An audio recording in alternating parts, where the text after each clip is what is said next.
एक भावपूर्ण कहानी। रमन बहुत धार्मिक था और भगवान को बहुत मानता था। वही हरिलाल कर्म में विश्वास रखने वाला बहुत मेहनती व्यक्ति था। दोनों की आर्थिक स्थिति ज्यादा अच्छी नहीं थी। एक बार दोनों ने मिलकर अपनी परिस्थितियां बदलने के लिए भागीदारी में थोड़ी जमीन खरीदी। उनका विचार था कि इस जमीन में वह अच्छी फसल उगाकर उसको बेचेंगे और अच्छा धन कमाएंगे।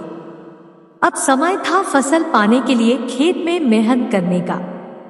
मेहनती हरिलाल खेत में काफी ईमानदारी से मेहनत करता, लेकिन रमन खेत से दूर ही रहता और मंदिर में जाकर भगवान से अच्छी फसल की उपज मिले इसलिए पूजा प्रार्थना करता। समय बीतता गया और कुछ समय बाद खेत की फसल पककर अच्छे से तैयार हो गई। इस फसल को दोनों ने व्यापारी को बेच दी, जिसके बदले उन्हें व्यापारी से काफी पैसे मिले। अब बारी थी पैसों के बंटवारे की, तो घर आकर हरिलाल ने रमन से विनती की कि इस धन का ज्यादा हिस्सा उसे दिया जाए, क्योंकि उसी ने खेत में ज्यादा मेहनत की है।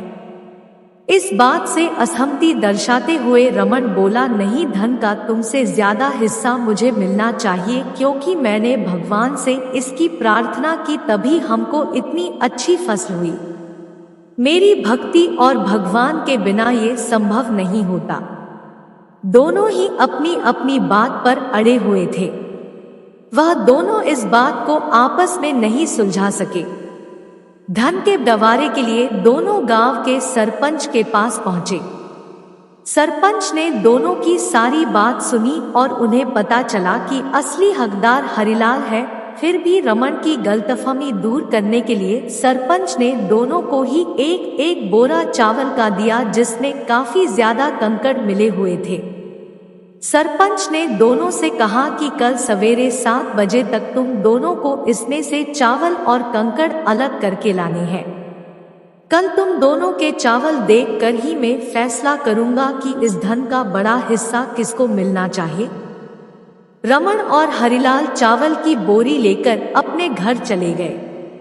मेहनती हरिलाल ने रात भर बिना सोए चावल और कंकड़ को अलग किया, लेकिन रमन चावल की बोरी को लेकर मंदिर में गया और भगवान से चावल में से कंकड़ अलग करने की प्रार्थना करके सो गया।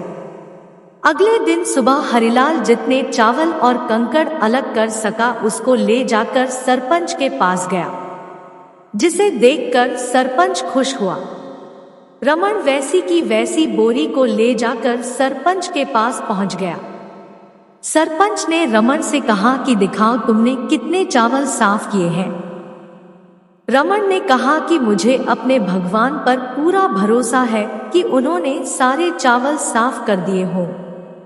जब उसकी चावल की बोरी को खोला गया तो उसमें चावल और कंकड़ वैसे के वैसे ही थे। सरपंच ने रमन को समझाया कि भगवान भी तभी सहायता करते हैं जब तुम मेहनत करते हो। सरपंच ने धन का ज्यादा हिस्सा हरिलाल को दिया। इस घटना के बाद रमन को अपनी गलती का एहसास हुआ, तो वो भी हरिलाल की तरह खेत में मेहनत करने लगा और अब की बार उनकी फसल पहले से भी अच्छी हुई। महत्वपूर्ण सीख: इस कहानी से हमें यह सीख मिलती है कि हमें कभी भी सब कुछ भगवान भरोसे नहीं छोड़ना चाहिए। भगवान हमेशा उसका साथ देते हैं जो कर्म करना नहीं छोड़ता, इसलिए हमें किसी भी क्षेत्र में सफलता पाने के लिए जरूरी मेहनत करनी ही चाहिए। ऐसे ही और वीडियो के लिए हमारे चैनल को सब्सक्राइब करें और वीडियो को लाइक करें। धन्यवाद।